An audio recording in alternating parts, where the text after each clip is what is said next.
Hello दोस्तों, good morning.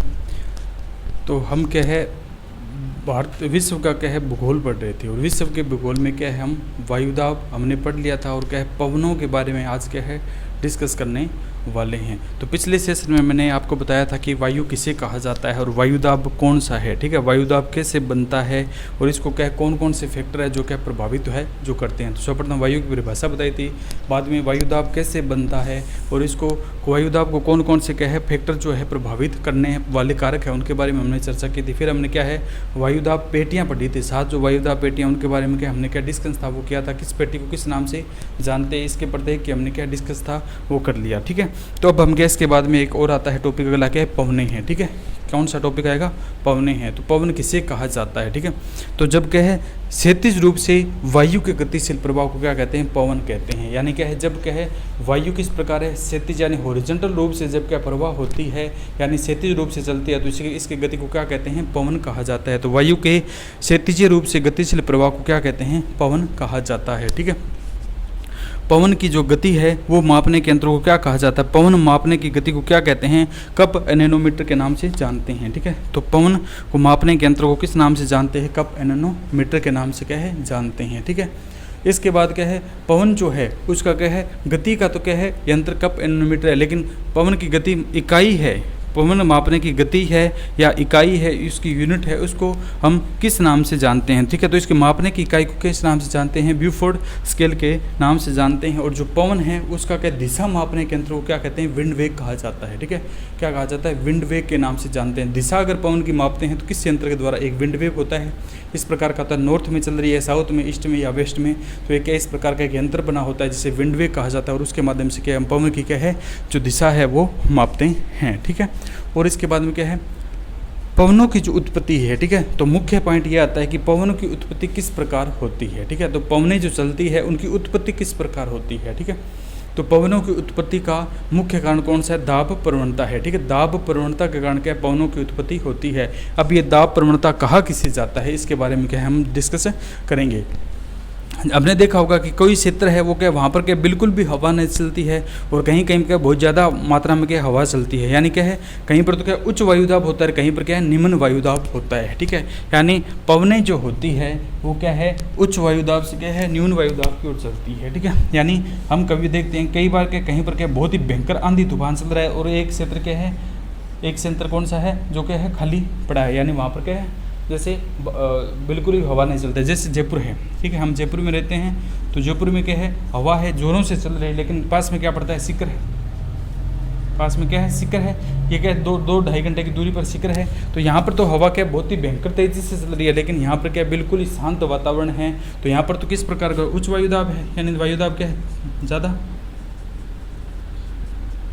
और यहाँ किसका है न्यून वायुदाब है, यहाँ पर किस प्रकार का है न्यून वायुदाब है, ठीक है। तो पवनें क्या है हमेशा उच्च वायुदाब से न्यून वायुदाब की ओर क्या चलती है। तो उच्च वायुदाब क्या जयपुर से सीकर की ओर क्या पवनें प्रस्तावित होगी, यहाँ से क्या चलना स्टार्ट हो जाएगी, ठीक है। तो पवनें क्या कहा जाती है? इसी क्या कहा जाता है? दाब प्रवणता कहा जाता है। जब दो क्षेत्रों के बीच में वायुदाब का अंतर अधिकतम अंतर पाया जाता है उसे क्या कहा जाते हैं? दाब प्रवणता कहा जाता है। यानी दो क्षेत्रों के मध्य वायुदाब के डिफरेंस को क्या कहते हैं? दाब प्रवणता कहा जाता है। और इसी दाब प्रवणता के कारण क्या पवनें जो है वो आगे की ओर क्या है चलती है। पवनें आगे निर्धारित करती है स्थान भी किस क्षेत्र में कहाँ पर क्या है जाएगी, ठीक है। जहाँ पर न्यूनतम वायुदाब होगा उस और क्या है पवनें क्या है निर्धारित करेगी, वो अपना क्षेत्र विशेष रूप में क्या चलना स्टार्ट करती है, ठीक है। तो क्या है पवनों की जो उत्पत्ति होती है वो किससे होती है? दाब प्रवणता के कारण होती है, ठीक है। दाब प्रवणता वायुदाब में जितना ज़्यादा अंतर होगा उतनी ही स्पीड से क्या है पवनें चलेगी। और क्या है वायुदाब के मापने के यंत्रों को क्या कहा जाता है? बैरोमीटर कहते हैं, ठीक है। बैरोमीट्रिक ढाल भी कहा जाता है। दाब प्रवणता को किसी के दूसरे किस नाम से जानते हैं? इसे बैरोमीट्रिक जो ढाल है उसके नाम से भी जानते हैं, ठीक है। तो इतना समझ में आएगा कि पवनें किसे कहा जाता है। तो वायु के क्षैतिज रूप से गतिशील प्रवाह को क्या कहते हैं? पवन कहा जाता है। ये लिखा है कि क्षैतिज रूप से वायु के गतिशील प्रवाह को पवन कहते हैं, यानी ऐसे चलेगी, ठीक है। क्षैतिज रूप से चलती है। और क्या है पवन की गति मापने का यंत्र क्या कहलाता है? कप एनेनोमीटर कहलाता है। और पवन की गति मापने की इकाई यूनिट या परिणाम क्या कहलाता है? ब्यूफोर्ड स्केल कहा जाता है, ठीक है। ब्यूफोर्ड स्केल के नाम से जानते हैं। पवन की दिशा मापने का यंत्र कौन सा है? विंड वेग है। पवन की दिशा किस दिशा में पवन प्रवाह करी है इसके यंत्र को क्या कहा जाता है? विंड वेग कहा जाता है। पवनों की उत्पत्ति होती है दाब प्रवणता से, ठीक है। जहाँ दाब प्रवणता ज़्यादा होगी वहाँ पवनें चलेगी, और जहाँ कम होगी उसकी ओर क्या है स्थान करेगी, ठीक है। दाब प्रवणता किन्हीं दो स्थानों के बीच के वायुदाब के अंतर को क्या कहते हैं, दाब प्रवणता कहा जाता है। तो कोई भी दो स्थान है उनके बीच के वायुदाब का जो जितना अंतर होता है उसे क्या कहते हैं, दाब प्रवणता कहा जाता है, या इसे क्या है, बैरोमेट्रिक ढाल भी कहा जाता है। जिस क्षेत्र में क्या दाब प्रवणता ज़्यादा डिफरेंस मिलता है वहाँ पर क्या है, इतनी ही अधिक क्या समदाब रेखाएं क्या है बनती है, यानी जितनी दाब प्रवणता ज़्यादा होगी उतनी ही समदाब रेखाएं क्या है बनती है। जैसे जयपुर जोधपुर में कौन सी समदाब या समबार रेखाएं बनाती है, तो 1019 के करीब है, इस प्रकार है, ठीक है। इसी के आधार पर दाब प्रवणता के आधार पर ही क्या है, हम क्या है जो रेखाओं का निर्धारण है वो क्या है करते हैं, ठीक है। यानी समभार और समदाब जो रेखाएं हैं उनका क्या है निर्धारण क्या है इसी के द्वारा क्या है किया जाता है, ठीक है। तो इन्हीं के द्वारा क्या है समभार और क्या है इनकी द्वारा क्या है जो पवनों की जो निर्धारण करने का स्थान है उनके बारे में क्या है बताया जाता है, ठीक है। तो पवने क्षैतिज रूप से वायु के गतिशील प्रभाव क्या कहते हैं, पवन जो है वो कहा जाता है। इसके बाद हम देखेंगे पवन की उत्पत्ति और उसको प्रभावित करने वाले कारक है, यानी पवन की उत्पत्ति किससे होती है और उसको प्रभावित करने वाले कारक है क्या है। तो पवनों की उत्पत्ति तो हमें क्या है दाब प्रवणता से होती है, ठीक है। तो आगे हम क्या पढ़ेंगे कि पवनों की उत्पत्ति कैसे होती है और उसको क्या कौन कौन से जो प्रभावित करने वाले क्या है कारक है, ठीक है। तो पहले हम देख लेते हैं कि पवनों की उत्पत्ति, पवनों की क्या है उत्पत्ति, पवनों की उत्पत्ति व उसको प्रभावित करने वाले, पवनों की उत्पत्ति व उसको क्या प्रभावित करने वाले कारक जो है वो क्या है कौन कौन सी है, ठीक है। यानी पवनों की उत्पत्ति है वो किससे होती है, हमने पहला पढ़ा था दाब प्रवणता, दाब प्रवणता से क्या है पवनों की उत्पत्ति होती है, ठीक है। तो पवनों की उत्पत्ति तो हमें पता चल गया कि किससे होती है, दाब प्रवणता के कारण क्या पवनों की उत्पत्ति होती है, ठीक है। और क्या है पवनों की उत्पत्ति को प्रभावित कौन करते हैं, दाब प्रवणता क्या है पवनों की उत्पत्ति को प्रभावित करते हैं, यानी जहाँ पर दाब प्रवणता कम होगी वहाँ पर क्या है कम स्पीड से चलेगी और जहाँ ज़्यादा होगी वहाँ पर क्या अधिक स्पीड से, दाब प्रवणता है वो भी किसको है पवन को क्या है प्रभावित करती है। पवन के प्रवाह को क्या है जो दाब प्रवणता है वो प्रभावित करती है, यानी क्या दो स्थानों के बीच में ये जयपुर है और ये क्या है सीकर है, ये क्या है जयपुर और सीकर। अगर इनके बीच में क्या धीरे धीरे पवनें चल रही है, यानी क्या है वायुदाब न्यूनतम है तो पवनें क्या धीरे धीरे चलेगी। अगर इनके बीच में क्या दाब प्रवणता ज़्यादा है यानी वायुदाब ज़्यादा है तो ये क्या पवनें क्या है स्पीड से चलती है। तो इस प्रकार क्या दाब प्रवणता क्या है पवनों की उत्पत्ति पवनों की गति को क्या प्रभावित करती है। तो पहला पॉइंट तो कौन सा हो गया, दाब प्रवणता से क्या पवनों की उत्पत्ति होती है और ये क्या गति को भी क्या है प्रभावित करती है, ठीक है। दूसरा कौन सा आता है पृथ्वी के परिभ्रमण के कारण, ठीक है। तो दूसरा क्या है पृथ्वी के परिभ्रमण के कारण भी क्या है पवनें क्या प्रभावित होती है, पृथ्वी के परिभ्रमण से, ठीक है। तो पहला तो हमने पढ़ा था कि कौन सा दाब प्रवणता, दाब प्रवणता से एक तो क्या है पवनों की उत्पत्ति होती है और दूसरा क्या है इससे जो है पवनें क्या प्रभावित होती है, यानी कि क्या है इनकी दिशा यानी कि इनका जो स्पीड है वो कम या ज़्यादा होती है, ठीक है। दूसरा हमने पढ़ा था पृथ्वी का परिभ्रमण के कारण, ठीक है। पृथ्वी के परिभ्रमण से क्या है एक बल उत्पन्न होता है, ठीक है। पृथ्वी जब क्या है परिभ्रमण करती है यानी रोटेशन जब करती है, यानी इस तरफ जब पृथ्वी घूमती है, ठीक है, इस प्रकार जब पृथ्वी घूमती है अपने अक्ष के चारों ओर तो एक बल उत्पन्न होता है जिसे क्या कहा जाता है कोरियोलिस बल कहते हैं, ठीक है। हिंदी में इसे क्या कहा जाता है विक्षेपित बल कहा जाता है, ठीक है। तो पृथ्वी जब अपने अक्ष पर घूमती है तो उसके चारों तरफ का एक बल उत्पन्न होता है जिसे कोरियोलिस बल कहा जाता है, या हिंदी में क्या कहते हैं इसे विक्षेपित बल कहते हैं, ठीक है। जिसे जो पवनें है वो क्या है मुड़ जाती है, पवनें क्या सीधी ना चल करके है मुड़ जाती है क्योंकि एक बल लगता है जिसे क्या कहा जाता है कोरियोलिस बल या विक्षेपित बल कहते हैं, जिससे पवनें क्या है मुड़ जाती है, ठीक है। तो पवनें क्या उत्तरी दिशा में अपनी दाईं ओर, ठीक है, और क्या दक्षिण दिशा में क्या अपनी बाईं ओर क्या मुड़ जाती है। जब क्या है पवनें जब उत्तरी दिशा में चलती है यानी उत्तरी गोलार्ध में जब चलती है पवनें तो ऐसी नजल करके ऐसी हो जाती है और दक्षिणी गोलार्ध में ऐसी नजल करके है पूर्व पश्चिम की ओर हो जाती है, यानी क्या है इस प्रकार जो क्या है पवनें जो मुड़ जाती है, ठीक है। तो कोरियोलिस बल के कारण क्या दोनों स्थानों पर क्या ये क्या है अपना स्थान खो लेती है, ठीक है। तो ये क्या है एक 90 डिग्री का कोण न बनाकर क्या बनाती है न्यून कोण बनाती है। तो पृथ्वी के परिभ्रमण से पवनें पृथ्वी के परिभ्रमण से पवनें सीधी ना चलकर विक्षेपित हो जाती है, विक्षेपित हो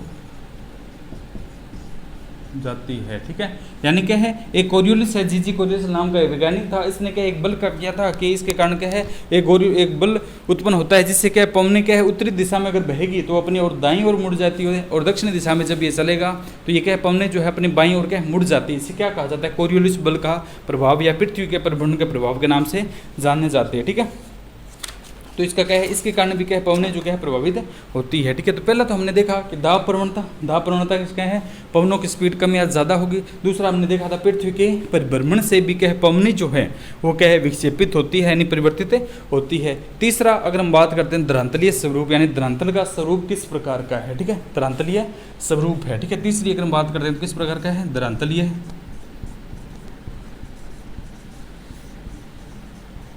यानी अपनी धरती का स्वरूप किस प्रकार का द्रांतलीय स्वरूप है। तो पृथ्वी दो भागों में विभाजित है, एक तो क्या उत्तरी गोलार्ध है, एक है दक्षिणी गोलार्ध, एक है उत्तरी गोलार्ध है। तो हमने देखा उत्तरी गोलार्ध में क्या है पर्वत पठार मैदान सब कुछ है, और दक्षिणी में क्या केवल पानी ही पानी है, केवल क्या है पानी है। उत्तरी गोलार्ध में विभिन्न प्रकार की वस्तुएं देखने को मिलती है जिससे पवनें क्या है उनसे टकराती है, और पवनें क्या है पवनों की स्पीड जो क्या है कम होती है, यानी उत्तरी गोलार्ध में पवनें क्या है धीरे गति से चलती है। ठीक है, तो उत्तरी गोलार्ध में क्या है जो कौन सा द्रांतल पर जो अवरोध पाए जाते हैं वो ज़्यादा मात्रा में होते हैं। ठीक है, ये लिख देते हैं कि उत्तरी गोलार्ध में द्रांतलीय अवरोध ज़्यादा, तो पवनें धीरे चलती है। पवनें क्या है, पवनें धीरे चलती है। ठीक है, और दक्षिणी में अगर बात करते हैं द्रांतलीय अवरोध बिल्कुल नहीं है, यानी बिल्कुल पानी पानी है, तो पवनें अपनी स्पीड के अनुसार क्या चलेगी। ठीक है, द्रांतलीय अवरोध न्यून तो पवनें तेजी से चलती है। ठीक है, तो उत्तरी गोलार्ध में क्या द्रांतलीय अवरोध होने का लगा है, पवनें जो क्या है धीमी गति से, और दक्षिणी गोलार्ध में क्या है पवनें जो है वो क्या है इनका बिल्कुल ही अवरोध नहीं होता, क्या है किस प्रकार चलती है, ये जो पवनें होती है इस स्पीड से क्या है चलती है। ठीक है, तो हमने क्या पढ़ा कि पवन किसके कारण उत्पन्न होती है, तो दाब प्रवणता के कारण के पवनों की उत्पत्ति होती है। ठीक है, और इसको मापने के यंत्र को कप एनेमोमीटर कहा जाता है, और इसकी इकाई क्या कहा जाता है, इसकी इकाई को अगर बात करते हैं तो किस नाम से जानते हैं, व्यूफोर्ड स्केल्स के नाम से जाना जाता है। ठीक है, और इसकी दिशा जो मापने का यंत्र है, पवनों की दिशा मापने का यंत्र है, वो क्या है विंड वेग के नाम से क्या है जाना जाता है। अब दाब प्रवणता किसे कहा जाता है, दो वायुदाब दशाओं के बीच में का जो अंतर होता है उसे क्या कहा जाता है, पवन दाब, उसे क्या कहा जाता है, दाब प्रवणता कहा जाता है। यानी दो दिशाएं हैं, जयपुर और सीकर का दो विभिन्न अक्षांश पर बसे हुए हैं, इनकी अलग अलग दिशाएं या प्रवृत्ति है, तो इनमें जो जितना वायुदाब का डिफरेंस देखने को मिलता है उसे क्या कहा जाता है, दाब प्रवणता कहा जाता है।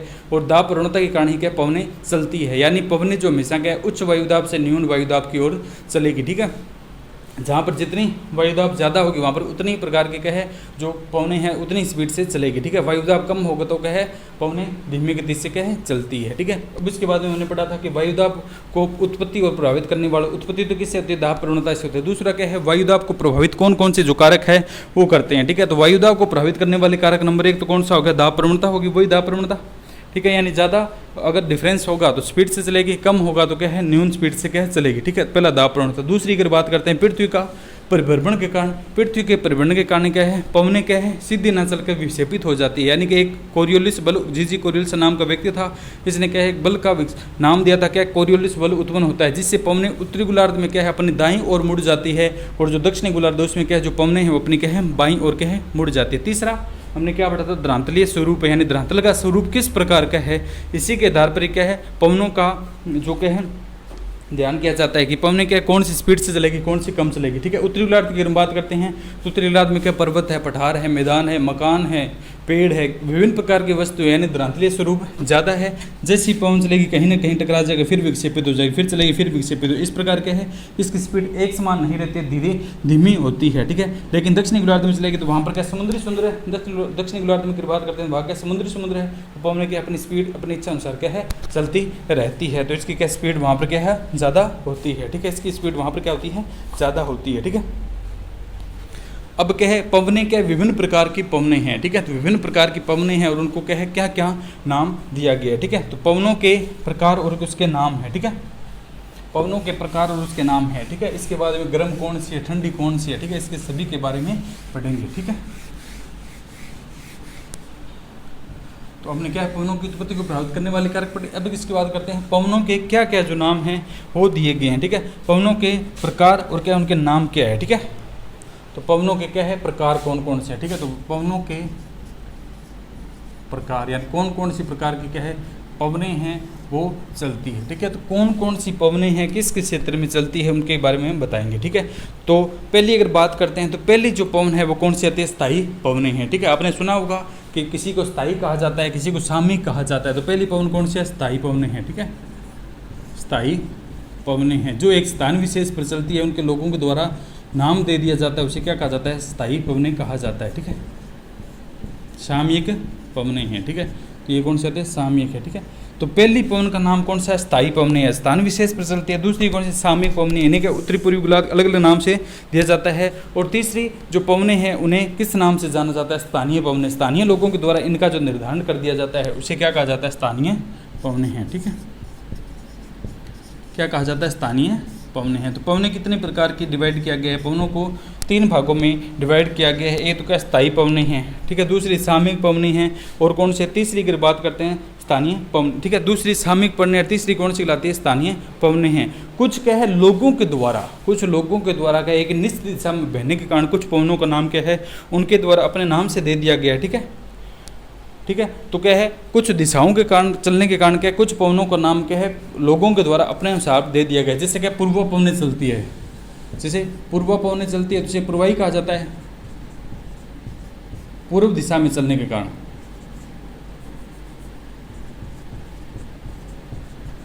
और दूसरा कौन सा है, पश्चिम दिशा के चलने के कारण।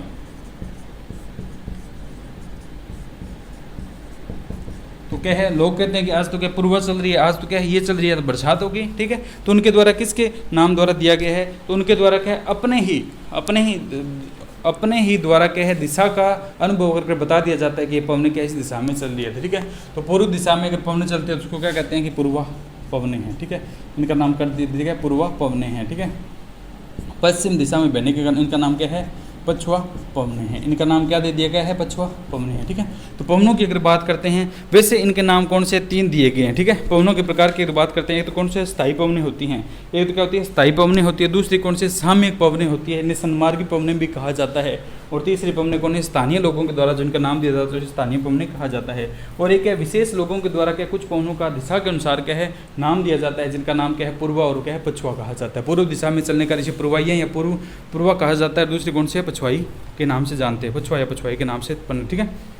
तो पहला हम बात करेंगे, अब इसके बाद में हम पढ़ेंगे क्या स्थायी पवने हैं, स्थायी पवन किसे कहा जाता है, ठीक है। इसके बाद में हम क्या करेंगे, स्थायी पवनों का क्या विस्तारपूर्वक चर्चा करेंगे, ठीक है। तो पहले हम बात करते हैं कि कौन सी आती है, स्थायी पवन है, ठीक है। पहले की पवन की बात करते हैं तो किसका नाम क्या है, स्थायी पवन है, ठीक है, ठीक है। स्थायी पवन क्या है, जो वर्ष भर एक निश्चित दिशा में, ठीक है, वर्ष भर क्या है एक निश्चित दिशा और क्या है निश्चित मार्ग पर चलती रहती है, उसे क्या कहते हैं, स्थायी पवने कहा जाता है। यानी एक निश्चित दिशा होगी और क्या है निश्चित मार्ग हुआ पूरे वर्ष भर क्या है उसी दिशा में चलती रहती है, तो इसे क्या कहते हैं, स्थायी पवने कहा जाता है, ठीक है। इन्हें क्या कहा जाता है, स्थायी पवने कहा जाता है, ठीक है। तो पहले क्या लिखेंगे कि जो पवन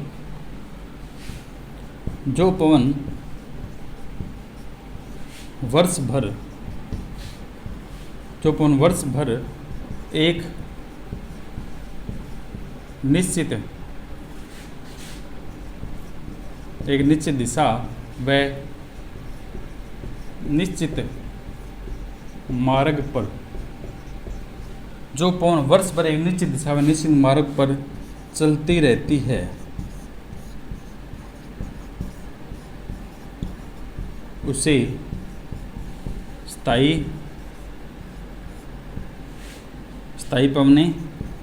पवन कहते हैं। उसे क्या कहते हैं, स्थायी पवन के नाम से क्या है जानते हैं, जो क्या है एक निश्चित वर्ष भर चलती रहती है, ठीक है। स्थायी या प्रचलित पवने कहा जाता है, ठीक है। इनके जो अन्य नाम है, स्थायी पवन का अन्य नाम कौन सा आता है, अन्य नाम की अगर बात करते हैं, अन्य नाम क्या है इनके पवनों के, स्थायी पवनों के, एक तो क्या स्थायी हो गया, प्रचलित पवन, स्थायी पवन, प्रचलित पवन, सन्मार्गी पवन, और कौन सा भूमंडलीकरण, ठीक है। इनको क्या है, इनके अलावा क्या अन्य नामों से जानते हैं, ठीक है। कौन सी कहलाती है, सन्मार्गी है, भूमंडलीय पवन है, सनातनी है, और कौन से आते हैं, ये ग्रह विशेष पर चलती है तो इसे क्या कहा जाता है, ग्रहीय पवन भी कहा जाता है, ठीक है। तो इसे क्या है, स्थायी, प्रचलित, सन्मार्गी, अच्छा ग्रहीय इसमें लिखा नहीं क्या, तो कौन सा आता है, एक ग्रहीय पवन भी कहा जाता है, ठीक है, ग्रहीय पवन, ठीक है। तो इसे क्या कहा जाता है, स्थायी सनातनी, प्रचलित, सन्मार्गी और भूमंडली, और क्या ग्रहीय पवन कहा जाता है। यानी जो पवन क्या है, वर्ष भर एक निश्चित दिशा में और क्या है, निश्चित मार्ग पर चलती रहती है, इस पवन को किस नाम से जानते हैं, इस पवन को हम क्या स्थायी पवन के नाम से जानते हैं। स्थायी पवनें हैं, स्थायी पवनों को कितने भागों में आगे डिवाइड किया गया, स्थायी जो पवन है उसको क्या आगे 3 भागों में बांटा गया है। स्थायी पवनें भी क्या है 3 प्रकार की होती है। तो पहली कौन सी आती है, व्यापारिक पवन होती है, ठीक है। पहली पवन का नाम कौन सा, तो व्यापारिक पवन है। दूसरी का नाम करते हैं पछुआ पवन है, ठीक है। और तीसरी कौन सी, ध्रुवीय पवन है, ठीक है। स्थायी पवनें भी कितने भागों में बांटा गया, 3 है, ठीक है। स्थायी पवन कितने प्रकार की है, 3 है।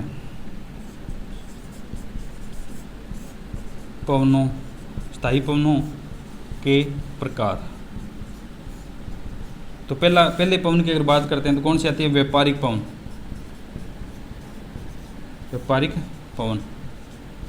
ठीक है। दूसरे की अगर बात करते हैं तो कौन सी आती है, पछुआ पवनें हैं। पहली पवन कौन सी, व्यापारिक पवन है, दूसरी पछुआ पवन है। नंबर 3 की अगर बात करते हैं तो कौन सी आती है, ध्रुवीय पवनें हैं। यानी जो ध्रुवीय क्षेत्र में चलती है उसे क्या ध्रुवीय कहा जाता है। व्यापारिक पवनों की अगर बात करते हैं तो ये क्या है, दोनों ही गोलार्धों में चलती है, और क्या है, मैंने आपको बताया था कि उपोष्ण उच्च वायुदाब से न्यून वायुदाब की पेटी कौन कौन सी होती है, उसमें जो चलती है। यानी क्या है, उपोष्ण उच्च वायुदाब की अगर बात करते हैं 30 से 5 डिग्री की ओर क्या है, नीचे की ओर चलती है, यानी केंद्र की ओर चलने वाली पवनों क्या कहा जाता है, व्यापारिक पवन कहा जाता है। यानी दोनों गोलार्धों में 30 डिग्री से 5 डिग्री की ओर जो पवन चलते हैं उसे तो क्या कहा जाता है, व्यापारिक पवन कहा जाता है। उसे तो क्या कहते हैं, व्यापारिक पवन कहते हैं। दूसरी अगर हम बात करते हैं पछुआ जो पवन होती है, पछुआ पवन होती है, ये क्या 35 डिग्री से 60 डिग्री अक्षांशों के बीच में चलती है, उसे क्या कहा जाता है, पछुआ पवनें कहा जाता है, ठीक है। तो कौन सी आती है, अगर 35 से 60 की अगर बात करते हैं, 35 से 60 डिग्री में जो पवन चलती है उसे क्या कहा जाता है, क्या पछुआ पवनों के नाम से जानते हैं। ध्रुवीय पवनें ध्रुव विशेष पर चलती है, यानी 65 से ऊपर की ओर जो चलती है, 90 डिग्री अक्षांशों के मध्य जो पवनें चलती है उन्हें क्या कहा जाता है, ध्रुवीय पवनें कहते हैं, ठीक है। तो उन्हें क्या कहा जाता है, ध्रुवीय पवनें के नाम से जानते हैं, ठीक है। तो क्या है, स्थायी पवन, पहला हमने पढ़ा स्थायी पवन किसे कहा जाता है, जो पवन वर्ष भर एक निश्चित दिशा व एक निश्चित मार्ग पर चलती रहती है, उसे क्या कहा जाता है, स्थायी पवनें कहते हैं, ठीक है। इनके अन्य नाम कौन से हैं, स्थायी पवन हैं, ठीक है, प्रचलित पवनें हैं, ग्रहीय पवनें हैं, भूमंडलीकरण पवनें हैं, और क्या सनातनी के नाम से भी जानते हैं। दूसरा अगर हम बात करते हैं कि स्थायी पवनें कितने भागों में डिवाइड किया गया, तो स्थायी पवनों को 3 भागों में डिवाइड किया गया है। प्रथम बात करते हैं व्यापारिक पवनें हैं, दूसरे की अगर हम बात करते हैं तो कौन सी कहलाती है, पछुआ पवनें हैं, और तीसरी जो पवन है वो कौन सी आती है, ध्रुवीय पवनें हैं। व्यापारिक पवनों की अगर हम बात करते हैं तो ये पवन दोनों गोलार्धों में 30 से 5 डिग्री अक्षांशों के मध्य जो चलती है उसे क्या कहा जाता है, व्यापारिक पवन कहते हैं, उसे क्या कहते हैं, व्यापारिक पवन कहते हैं।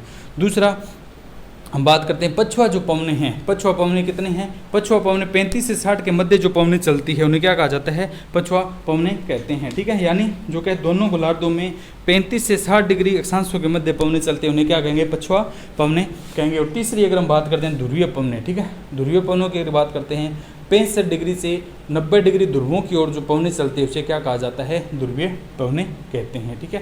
तो हम क्या है एक एक की बात करते हैं कि पहली पवन कौन सी आती है, पछुआ, पहली कौन सी आती है, व्यापारिक पवन है, ठीक है। पहली बात करते हैं कौन से, व्यापारिक पवन है, ठीक है। व्यापारिक क्या है, पवन है। स्थायी पवनें कितने प्रकार की, 3 प्रकार की है। प्रथम बात करते हैं कौन सी आती है, व्यापारिक पवन है, ठीक है। तो पहली बात करते हैं पवनों के प्रकार में पहली आएगी कौन सी आती है, व्यापारिक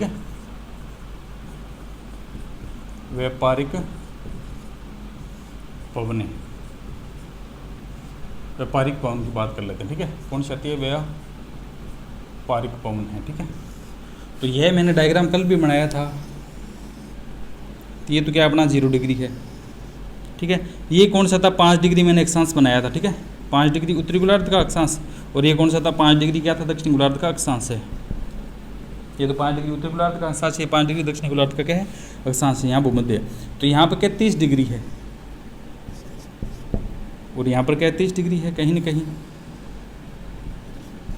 तो दोनों गोलार्धों में 30 डिग्री से 5 डिग्री की ओर चलने वाली पवनों को क्या कहा जाता है, व्यापारिक पवनें कहा जाता है। ठीक है, दोनों को क्या है चलने वाली पवनों को क्या कहा जाता है, क्या कहा जाता है, व्यापारिक पवनें कहा जाता है। ठीक है, तो ये जो पवनें होती है ये क्षेत्र कौन सा, उपोष्ण उच्च वायुदाब पेटी है।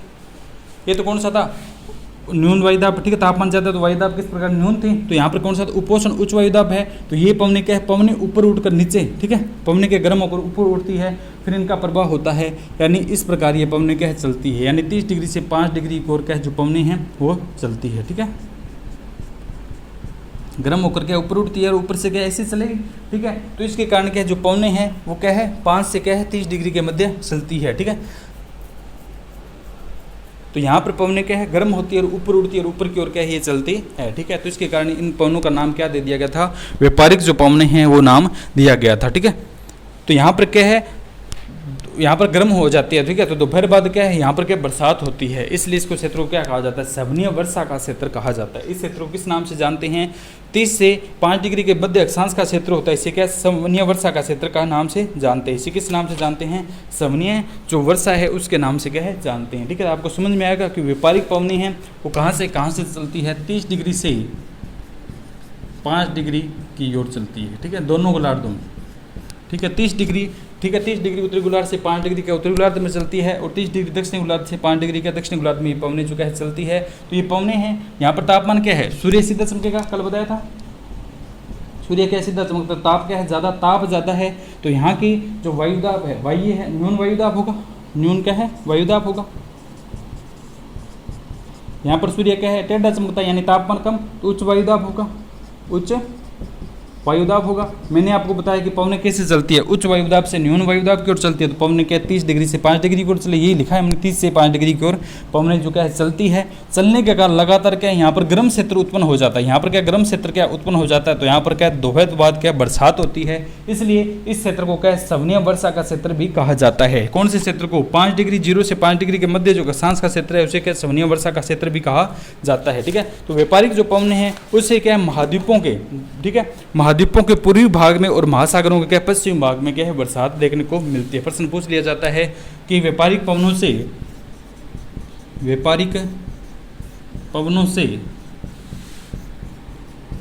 महाद्वीपों के पूर्वी भाग में व महासागरों के पश्चिम भाग में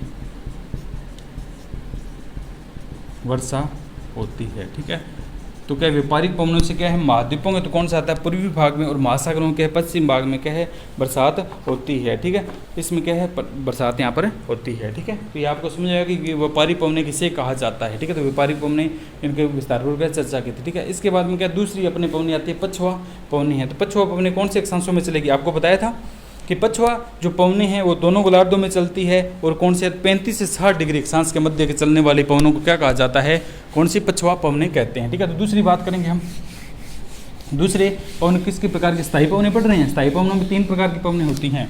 ठीक है, तो पहली तो हमने पढ़ ली व्यापारिक है, दूसरी की बात करते हैं पछुआ पवनें हैं। पछुआ पवनें दोनों गोलार्धों में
दक्षिणी अक्षांश यानी दक्षिण में चलती है, तो 40 डिग्री पर दक्षिण अक्षांश क्या कहा जाता है?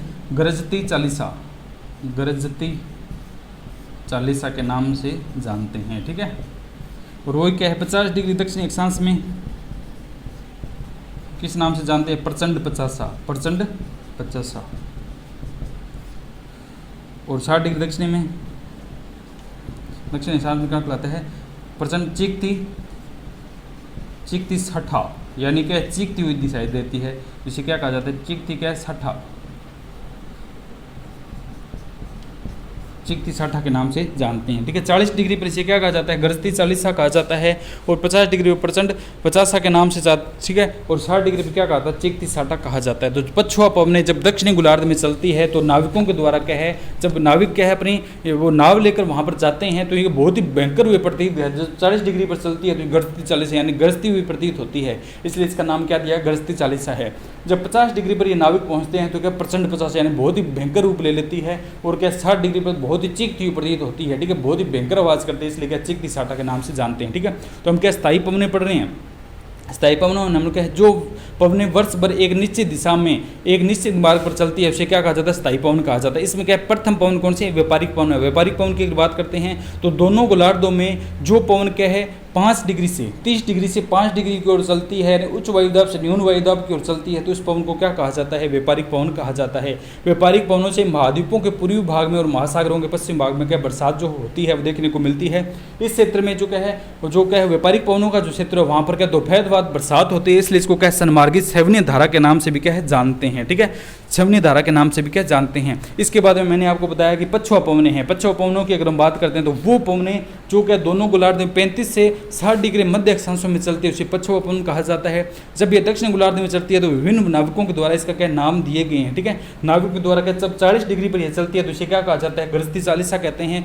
जब 50 डिग्री पर यह प्रभाव होती है तो क्या कहा जाता है? प्रचंड पचासा के नाम से जानते हैं। जब 60 डिग्री दक्षिण अक्षांश में यह क्या है बहती है चीखती साठा के नाम से जानते हैं। ठीक है, और क्या पछुआ पवनों से क्या महाद्वीपों के पश्चिम भाग में, ठीक है, तो कौन से होते हैं? महाद्वीपों के पश्चिम भाग में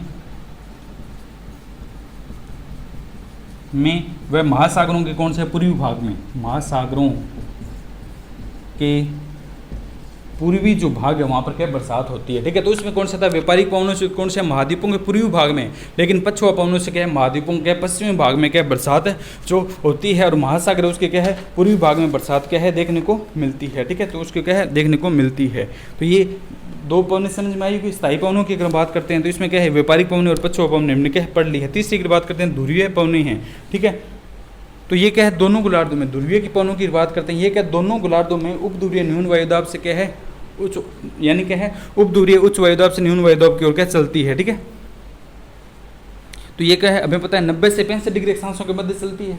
जो पवनें क्या है 90 डिग्री से 65 डिग्री अक्षांशों के मध्य चलती है उसे क्या कहा जाता है? ध्रुवीय पवन कहते हैं। उसे क्या कहा जाता है? ध्रुवीय पवन के नाम से जानते हैं। ठीक है, यह क्या ठंडी होती है, इसे यह क्या ठंडी होती है, इसलिए ये नॉर्थ ईस्ट की ओर चलती है तो इसे नॉरिस्टर भी कहा जाता है। इसे क्या कहा जाता है? नॉरिस्टर के नाम से भी जानते हैं। ठीक है,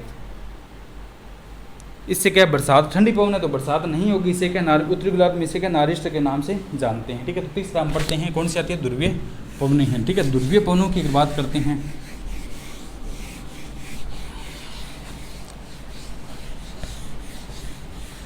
तीसरी हम बात करते हैं कौन सी आती है? ध्रुवीय पवनें। ध्रुवीय पवनें हैं। ठीक है, तो ध्रुवीय पवनें किसे कहा जाता है? जो पवन, ठीक है, जो पवन क्या है उच्च वायुदाब से न्यून वायुदाब की ओर चलती है। ठीक है, ध्रुवीय उच्च वायुदाब से न्यून वायुदाब की ओर जो चलती है यानी कि 90 से क्या 65 डिग्री की ओर जो चलती है तो इसे क्या कहा जाता है? तो ठीक है, तो ये पवनें मैंने बताया तो उत्तरी गोलार्ध में अपनी दाईं ओर तो ऐसे सीधी ना चल कर क्या है ये पवनें जो होती है वो ऐसे मुड़ जाती है। ठीक है, यानी 90 या 75 जो भी अक्षांश होगा। ठीक है, बिल्कुल ऊपर ना जा करके बीच में रहती है 65 डिग्री के मध्य चलती है। इधर भी कौन सा आता है? उच्च वायुदाब से न्यून वायुदाब की ओर, यानी कि ऐसे चलती है। ठीक है, ये अपना 65 डिग्री है तो ये उच्च वायुदाब का है। ठीक है, 90 डिग्री मान लेते हैं, 90 से ऊपर के आसपास का क्षेत्रफल तो वहाँ से ये पवनें चलती है तो इसे कहा जाता है। ठीक है, इसे ध्रुवीय पवनें कहा जाता है। इससे बरसात नहीं होती है। ध्रुवीय पवनों से क्या है 90 से 65 के मध्य पवनें चलती है, उसे क्या कहते हैं? मध्य पवनें, पवनें क्या कहलाती है? ध्रुवीय पवनें कहती है। ठीक है, ध्रुवीय पवनों से बरसात नहीं होती है क्योंकि ठंडी होती है।